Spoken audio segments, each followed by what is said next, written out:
right. Hello, everyone, and welcome back to the Pitch Side Banter podcast. We're back again with another episode, man. It's been a while, but we quickly clocked in to give you guys our opinions once more. I'm here with very trusted compadre, David, man. David Rose. Rose, how's it going, brother? Yes, sir. It's good to be back, man. Picture banter, never dead. We back and we live. Look, a lot's been going on, but been a little shake up here and there, life stuff like that. But like Mm-hmm. we said, we're back. We're back again to discuss everything football, man. And I think we're recording this on the international break, which will be ending Yeah. towards the weekend. And a lot of our players and the players were at least from our club and all that have been doing well international break. If you watch the game between Portugal and Denmark, if you watch other games as well, France and Croatia. Do we have anybody in Croatia? I don't think we do, but I'm just mentioning that off the top of my head. But Nah, we don't. yeah, but obviously Nigeria as well, and the Nigerian national team and all that. But look, the Nigerian national team, bro, we beat, was it Rwanda? Right, we beat them Mm-hmm. convincingly, and I believe that was the first game for the new coach Chele, the Malian coach. And I thought, yeah, it looked good. We missed a couple of chances, but it looked good, right? Are you, So are you a fan of the guy? I don't know him. I won't lie. I don't know him. I don't have a strong opinion about him at the From moment. the So I little don't. you've seen, are you a fan? I mean, we're more direct, and the players are really trying to play the balls forward and really engage. Even Ndidi is coming so far up, although he missed one ridiculous chance. But Ndidi is also Yeah. really, coming into the attack as well. I think we're playing well. We're not as conservative. And I think he's probably one of the best left backs right now in world football, not just in And the he Premier was League. played on left back. Yeah, yeah. All I know is crazy right now. He was the one that gave Osimhen the assist for this goal against Zimbabwe. But I really liked. I like the play so far. But it was just Rwanda. Like I can't be getting excited about Rwanda. But then Mm-hmm. Zimbabwe, we missed, bro. If that in the first half, if that was a 4-0 game, that would have been representative of what of the chances we created. We created loads Mm-hmm. of chances, but we are not scoring. Osimhen is a good striker, but he has those, he has that he can miss chances. But I mean, he's not as clinical. He's a very good player. Don't get it wrong, but he has that thing where he can miss chances.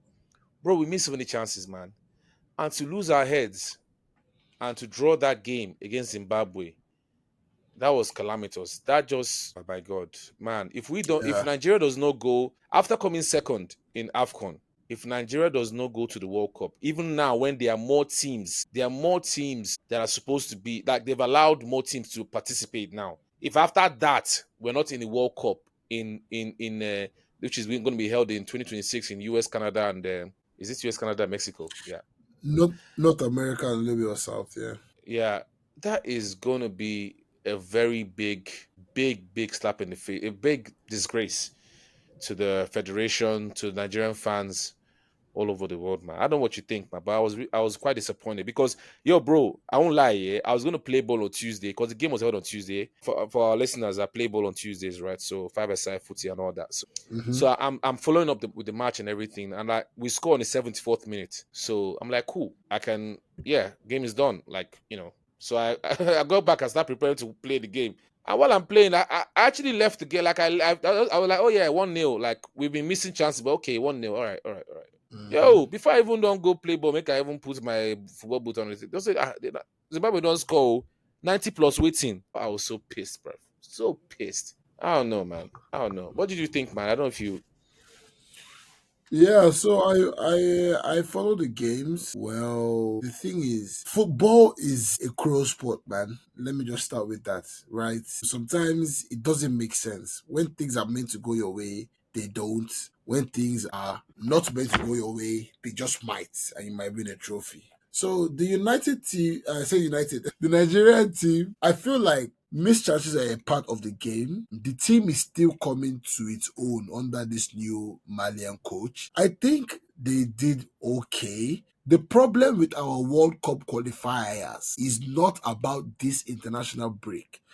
The mistakes have been made already in the previous games where we drew and failed to win a lot of games where we should have won. And that has put us in this tight situation. We shouldn't even have Mm, been in a situation we have been entering into this international break. So whether they increase the countries that are entering into the competition or not, it doesn't make it easy to make it. I hope we make it. In order for us to make it, we need to win all our games left, and we need some favors. We need some matches in other legs to go in our favor. It's a tight chance. I mm, feel we yeah. will do it. I have a feeling that we will do it, but it's been disappointing. But I don't really. I'm not taking it too deep, I'm not taking it against the Mm. players. It's a new coach, and we move. We move. If you miss a World Cup, you have to wait 8 years. But it is what it is. 8 years? Yeah, like if you miss this one, it will be Yeah, 8 years before you play your next World Cup because you have to wait another 4 years. bro, man, Yeah, ridiculous, man. ridiculous, man. Ridiculous indeed. Yeah, it is what it is. South Africa is topping the table right now, and the Rwanda that we just beat is still sitting second in the table. We needed to win to go above Rwanda.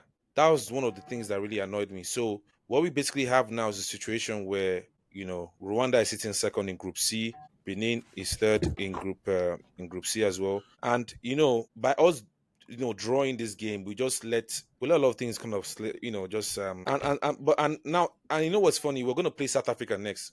South Africa is, even if we beat them, eh, we have to hope that Rwanda also loses. We have to hope that Benin also Yep, loses. We have to yep. hope that Lesotho also doesn't even have to. Oh my gosh, man! And by the way, for me right now, South Africa is probably playing one of the better football as a team. As a team in Africa. I'm being honest. Like, they are playing probably one of the better football right now, and they are probably the better Interesting. team. Yeah. So yeah, Bafana are doing very well. The top of the group. They have 13 points. We have 7. That's all. They're 6 points ahead of us. That's all you need to know. So yeah, we need to. I think we could have. If we had won against Zimbabwe, which was supposed to be the case, would have been sitting pretty right now. But we're on ice, one thing ice, and hopefully we don't slip in. We don't slip and fall away. So yeah, that's it about that, man. I want them to do well because I feel players like players like Iwobi, players like already, although he's already gotten global recognition. That is Ademola Lookman, players like Yeah, Osimhen, even players like Trusty Kong, and players like this man, former like truth. Fenerbahce player. Is it Simon or Simon or whatever? So What these happened guys are. to your boy Taiwa Woni? Oh, he's been injured. He's been out of form. He's been out of form. He's been injured. He's not my boy. He's He's been Cannon's injured boy, by the way. again. What No, has he even played that he got injured again? no, I didn't say he's been injured again. I mean, Okay, generally now, he can't get into the. generally fair, fair. Yeah, yeah, he can't Yeah, get in the yeah. team ahead of Osimhen. He cannot get the team ahead of Boniface. These guys are probably going to be ahead of him right now. But yo, bro, does sorry to say, but I wouldn't you get ahead of this guy, this Southampton striker that's Nigerian. What? Shoot, what's his name? I've Southampton forgotten his name. striker that's a Nigerian. Yeah, what man? Who would Oh, that that's be? terrible. An evil guy like this, Onwachuku. Yeah, that's his name, Onwachuku. Yeah, Onwachuku, whatever his name. Does he get ahead of that guy now? Okay. I mean, if he's available, you can argue it, but we're not even sure if he's available. He doesn't even get called up for Nigeria. The guy Yeah, has it really does. fallen off, man. From when he was like a miracle story a few seasons Yeah, ago to this. yeah, yeah, yeah. Well, I hope for his sake that he gets back. Chris Wood has really bounced him for Nottingham Forest with his form, so you're not going to get time to play Chris again. Wood. Yeah, yeah, Chris Wood yeah, is yeah. not his So mate, to be fair. I'm speaking of Chris Wood. Chris Wood has led Australia to the World Cup qualification already. So Chris Wood has can you imagine? yeah, yeah, yeah, for sure. Australia is going to the World Cup for sure. Yeah, for sure. So yeah, man, it is what it is about that. We can just quickly move on. We hope Nigeria does well. But yo, bro, this is a serious, serious segue, but it's a tough one. I'm gonna try to do my best. Let us quickly segue to Manchester United. Manchester Manchester. United. Manchester. Bruv, yo, have we as a fan base been quite? Are we? Is it fair to say that we're probably a bit more satisfied with the form in this month of March? As a I think we've been having quite a couple good results.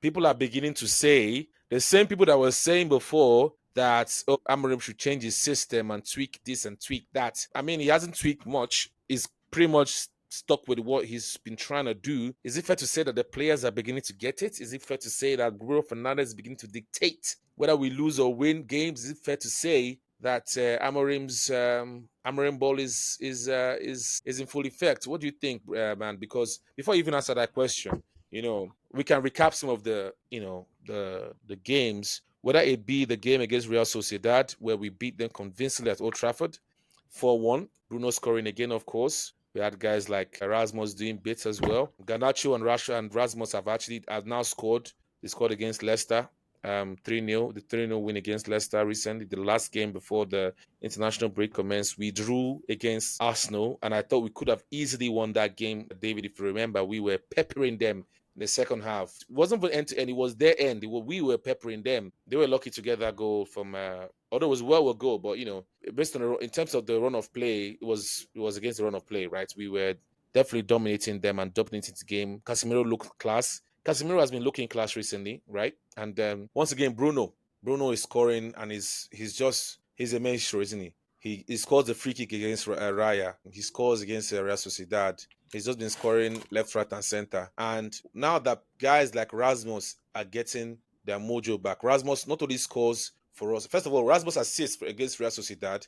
Then the next game, he scores for us. And then international break against Portugal, he scores against Portugal. A very good goal, by the way, off the bench. So is it fair to say that the guy, everything's clicking right now? The guys are playing well right now? Bro, give me your thoughts, man. Is Amorim Ball proving effective? Definitely, Amorim Ball finally is showing itself right now. It's very interesting, seeing fans who were saying that Amorim should change the way he's playing because we may not getting some results go exactly our way.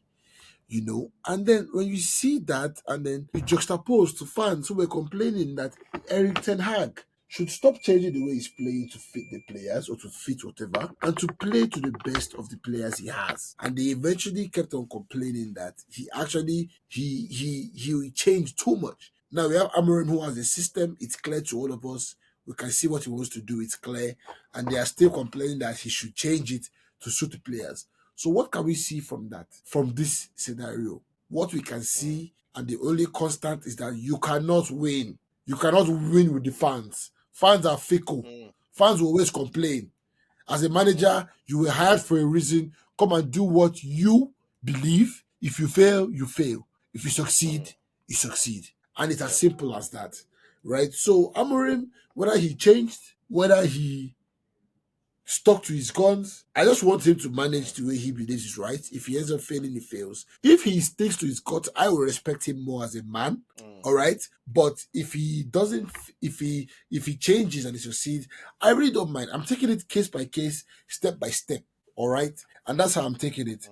Definitely, we've improved, and one would say it's only common sense. He came into the Yeah. club in December. Sorry, what am I saying? In Yeah. September, right? November. Or November. in November or something, right? A club with players, mind you, who have been playing or revolving around playing a certain style of counter-attack football since the time of Jose Mourinho to the time of Ole Gunnar Solskjaer. Ragnick came in, tried to change it, he failed, he had to revert to type.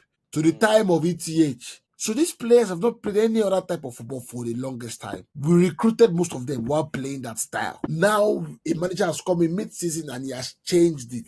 And I back the changing of it. Why? Amorim said something. And mm, ever since he said that, I said I will back this guy until the wheels fall off. What did he say? He said, and I've never seen a coach say this. He said, either we change our way, our approach to football games now and face the pain now and begin our journey now, or we keep on chopping and changing and managing and adjusting the way Nigerians adjust to suffering and adjusting until you get to what you want. So sorry, you keep adjusting until you get to the point where you have to make that change, and then you will still suffer anyways. So we come mm. to a season where we've changed our manager in the mid-season.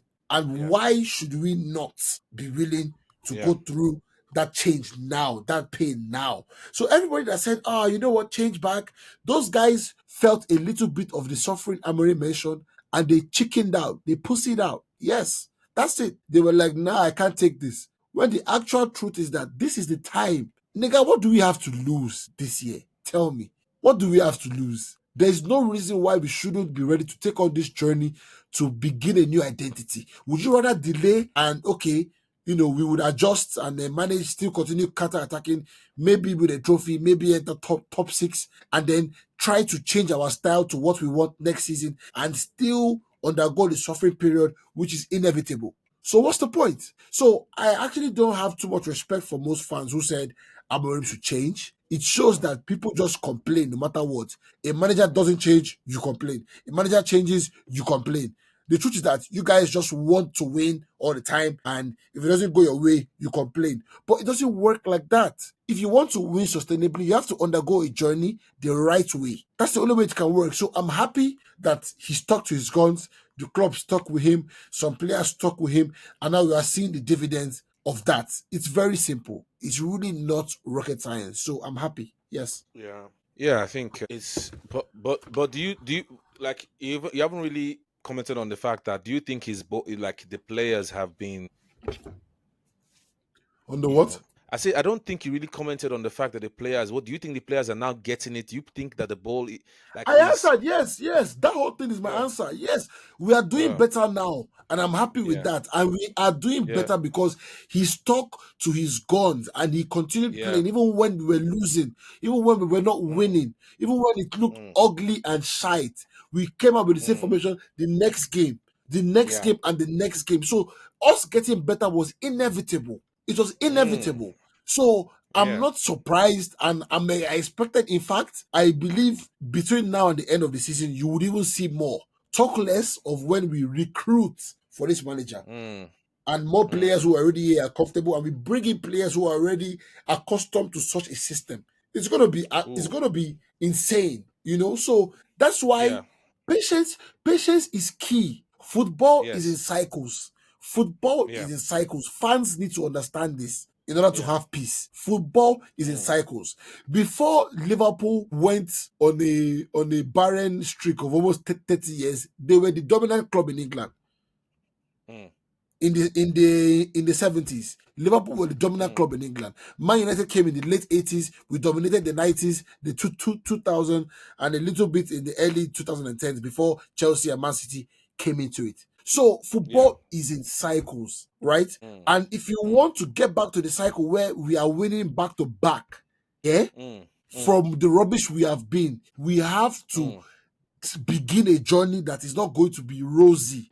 We're going to lose mm, games. We're going to be destroyed. But at the other side mhm, of it is going to be a team of players who believe in their system and they will play it for 90 minutes, which we have not seen mm. for years. So yeah, bro. Over to you. Speaking of players that we would like to recruit coming in, I don't know if you watched the interview between Gary Neville and our current owner, Jim Radcliffe, Sergeant Radcliffe.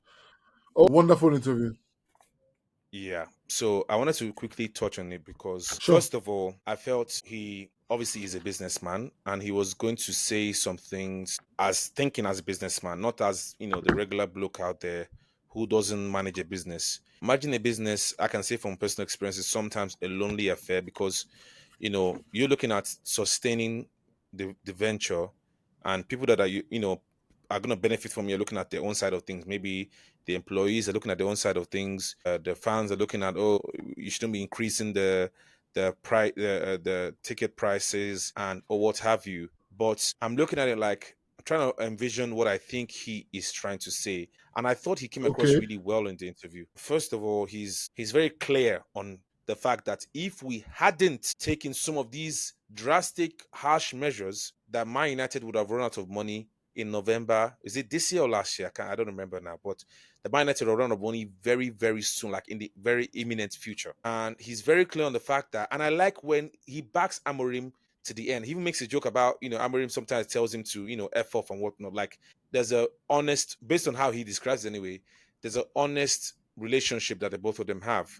And bro, you know what it is now. We've been fans for Man United. At least we're both in our late 20s, so we've been fans for Man United in the era where we never heard from the owners. Like we Yeah. never heard from the owners, and like you'd have other clubs that will have very prominent owners that are very out there and tell you what they want for the club, but you never heard from the Glazers. And to have an owner right now that even if you might not like some of the things he's saying, but he's being upfront and clear, at least for the most part, upfront and clear with the fans. I think that's very, very encouraging. I don't know what you thought about the interview, if you liked what he said and all that. Ah, man. So okay. So I wanted to ask you whether you are pro gym or pro the opposition. I guess you are pro gym for what you said. So we'll discuss that in a bit though.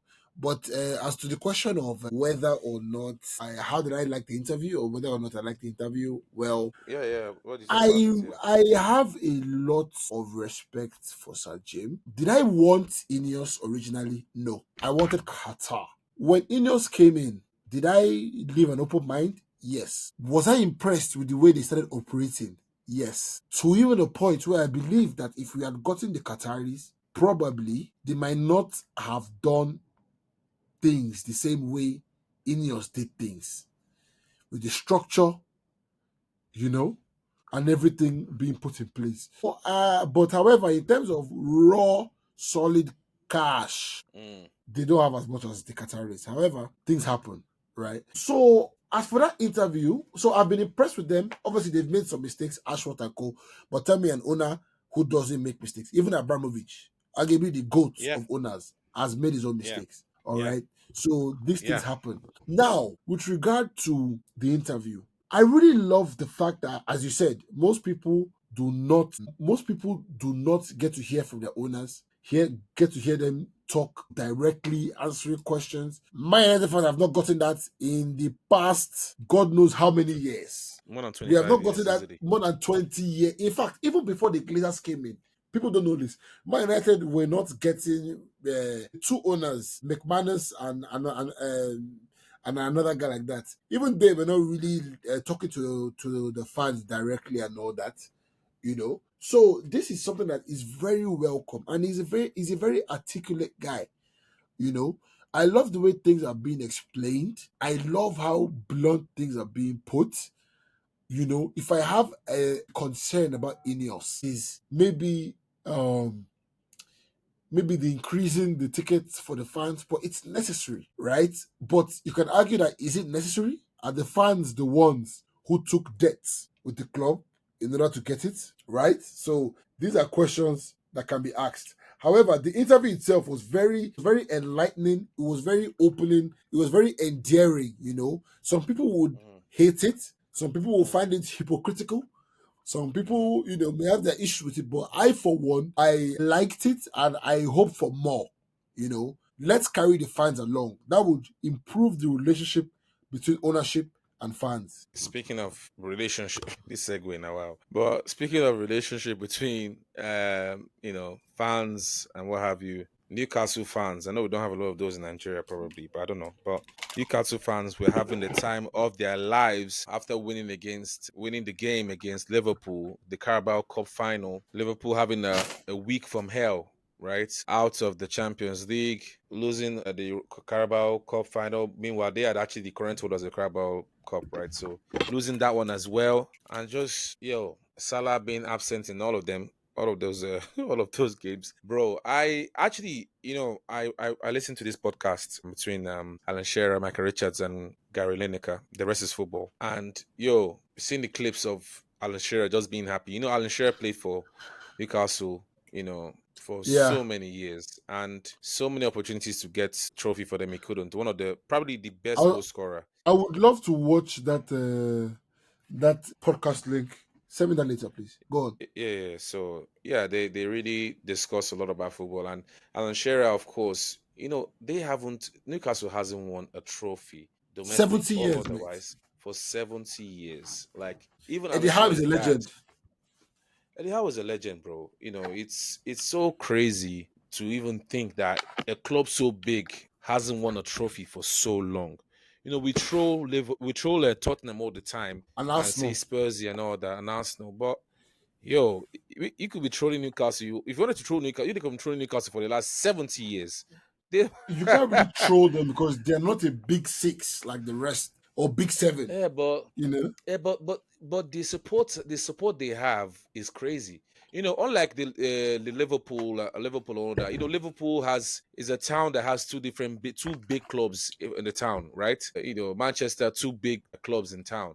But Newcastle, that is it's just them. It's just Newcastle. Newcastle is the only Mm. big club in Newcastle. They have the only strong rivalry they have is with Sunderland, and Sunderland is nowhere near their level. So there really isn't any.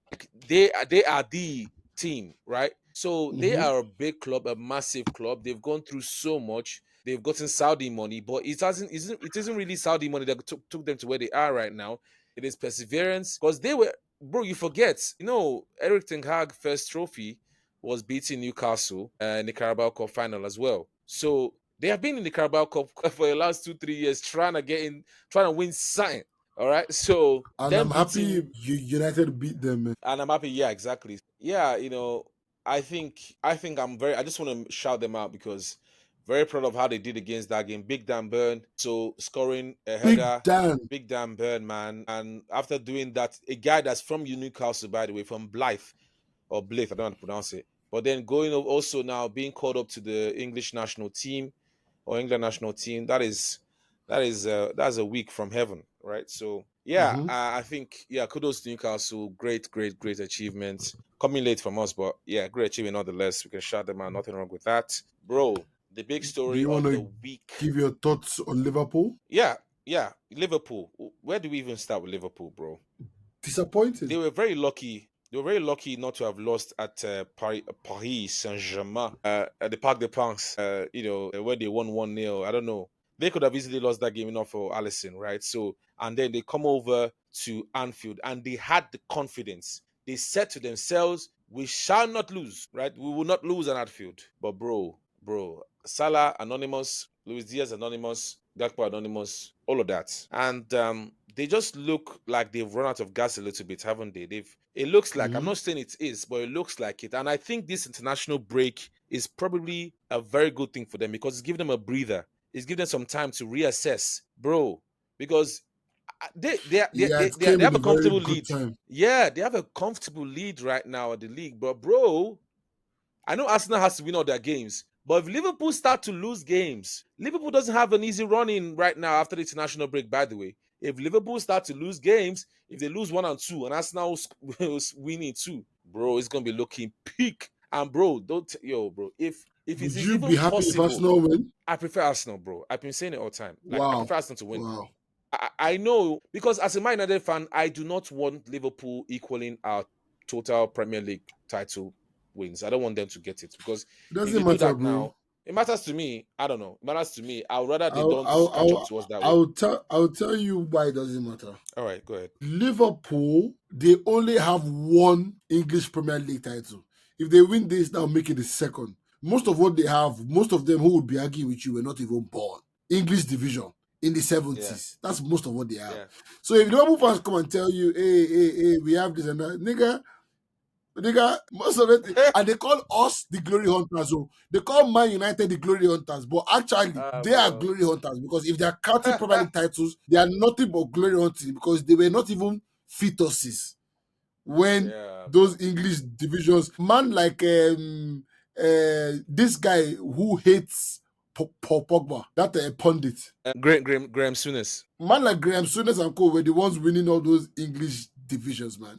So Man United, all you have to tell them is that, hey, put your English Premier League titles on the table. Put them on Yeah. the table. Let's see. Because you're talking to No big man flipping, with 13, fam. no flipping English division titles, but are you kidding me, man? So Are you that's what I'm kidding talking me? about. And I'd rather them than Arsenal, man. These Arsenal fans are too deluded, bro. Too deluded. I I can't be don't having that. know. It's like being like they thought even I don't know how to even the analogy to use here, but it's like being caught It's between a rock like and a hard place. It's cut like your nose off to spite your face type shit. exactly right. So I don't want either of them to win it, but I definitely don't want City and I don't want Liverpool. So I think it would be nice for the for the English Premier League to have a new winner. It's been Man City and Liverpool for the last what? I don't know how many flipping years. For the last 10 years, or maybe there was Probably Chelsea 7. in there, but yeah, man, it's almost getting there, man. I'm tired, man. Like, let Arsenal win sign. Like, let them win sign. Let us hear what I beg. But if they don't win, it's up to Mm-hmm. them. They're still the ones that are gonna mess it up. It's their own business. But I don't think Liverpool's gonna drop it. Mm-hmm. But if they start to lose some games, it's gonna be sticky. But if they win, I agree. yo, Arne Slot would be probably one of the best first seasons for a manager in the English Premier League ever. To start your first flipping season and you win the league, is man mad? I think it's the best. Who has come close? Probably Who has maybe Mourinho. come and won the league in? Maybe Mourinho. Maybe Mourinho. Maybe Mourinho. That's the only one I can think of. And I'm not sure it was his first time at Chelsea that maybe it was actually. Didn't he win? I don't know. I can't remember, but maybe Mourinho. Mourinho is the only one I can think of that when he came to the league, he just like he had that aura and he had that winning mentality that even though I was a Man United fan, I didn't want to play against Chelsea because I knew they were the bad team, bad team. And they had Bad, Drogba and they bad. had Essien and they had Mikel. So, all of that stuff, man. But yeah, I tend to think, if Liverpool is not careful, it's gonna get sticky, very very sticky in a short while. I don't know what you think about them as well, but we can quickly just touch What's on the that, points right? gap right now? I think it's 12 points, maybe it's 13. I think it's 12 points still, because maybe it's actually more than that because they drew against United. Let's just say I'm actually gonna confirm that actually, but I think it's 12. I'm gonna confirm it right quick, but I think it's 12. It's still 12 points for sure. Yeah, yeah, on those things, isn't it? Let's check that. Yeah, yeah, it's still 12. It's still 12. It's still 12. Still 12. Okay. Yeah, yeah, yeah. So it's Well, it's one of them. in following up from what you said, I think definitely we're at the stage of the season where nothing is mathematically a certainty, right? Mm, Anybody can win the league. Anybody in the top 3 or 2, anybody in the top 4 can technically still win the league. Very possibly, mm-hmm, right? mm-hmm, It is so. There's a possibility that if Liverpool mess up, of course, it's a big possibility that Arsenal will catch up. But the thing is, your presumption is based on the assumption that mm, Arsenal win all their games when Liverpool drop points. We both know that it's very possible that Arsenal drop points at the same week Liverpool drop points, or mm, can even drop points on a week when Liverpool don't drop points. Liverpool this season, I don't think have had issues in the big games. They have that league on lock. They only have issues when they step outside of the league. So I think the league is a foregone conclusion.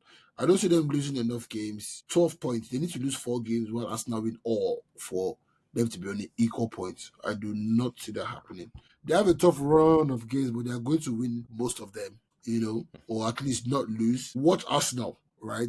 They're mm, definitely going to secure a striker over the summer, but for the rest of this season, you can be rest assured that they will miss more chances. Saka hasn't been out. God knows how long before he gets back up to speed. So the assumption that if Liverpool drop a few points, Arsenal are winning all games, charging ahead, I don't think is very factual, you know.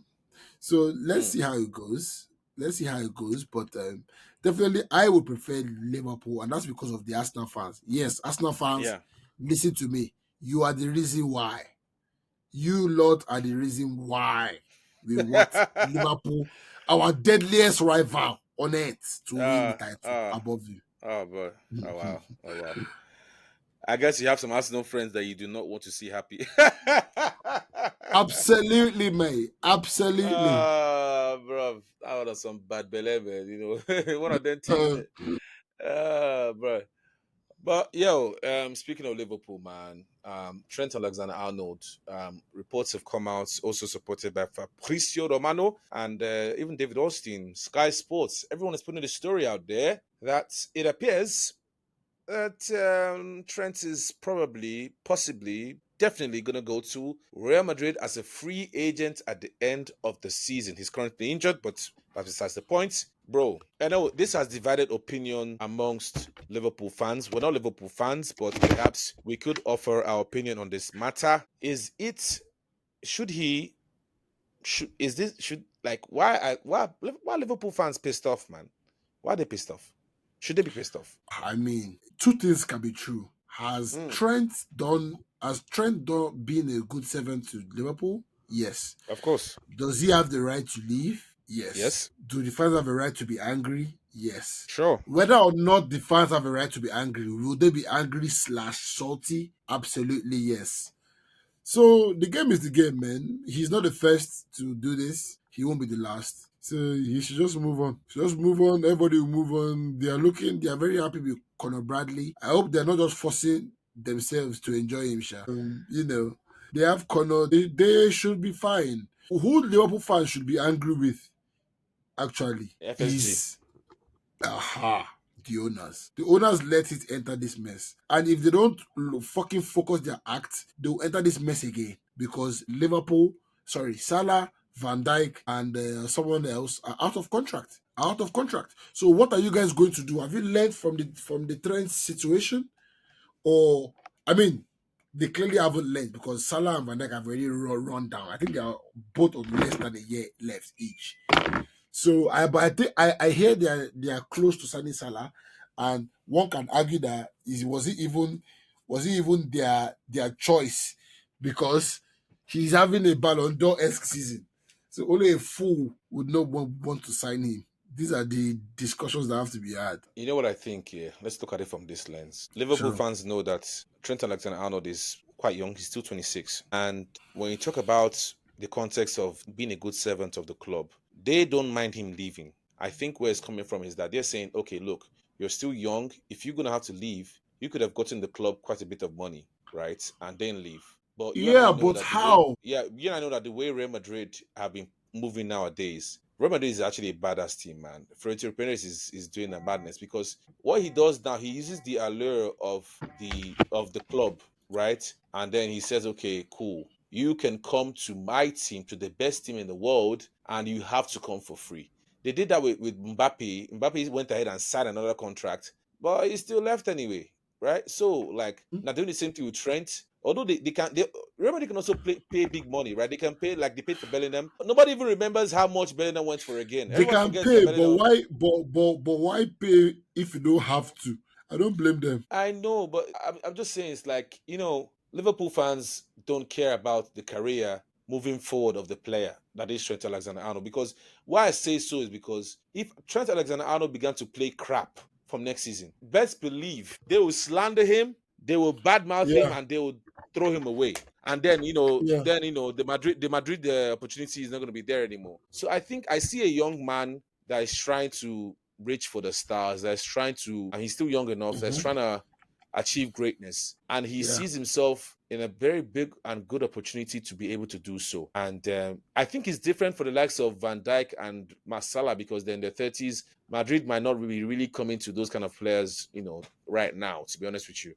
So I understand what Liverpool fans are trying to say, but I don't, like you said, two things could be true. But in my opinion, two things aren't just true here. It aren't just true here. I think it's like three or four things are true at the same time because you have a very talented player who is going to fit in very well in the Madrid team. Oh my days! Imagine him pinging those balls, underlapping beside Rodrigo. Oh my gosh, that would be madness. Those balls Yeah, in there will be crazy. that would be Yeah, it'll crazy be still. madness.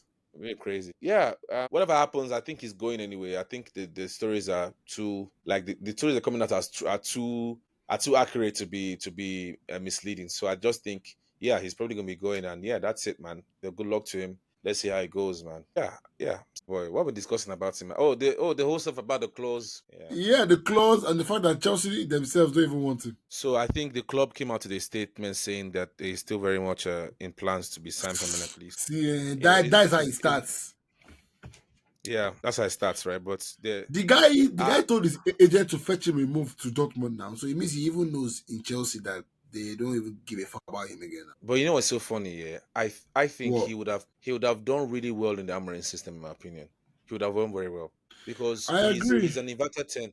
He's an inverted 10. He has Dogu running down the wing beside him. He needs players running off him to look good. That's the problem with the guy.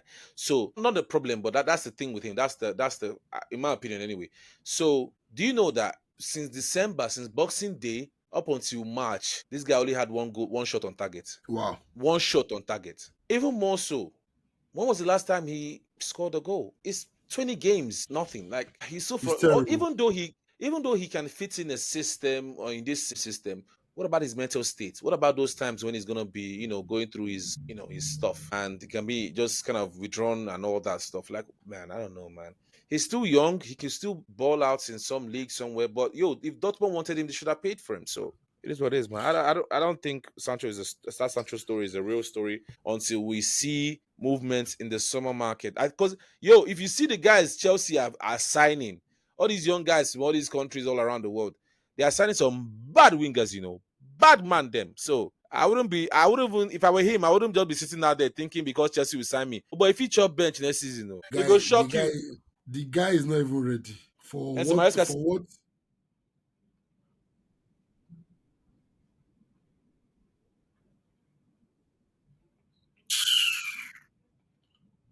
It's not only loving it.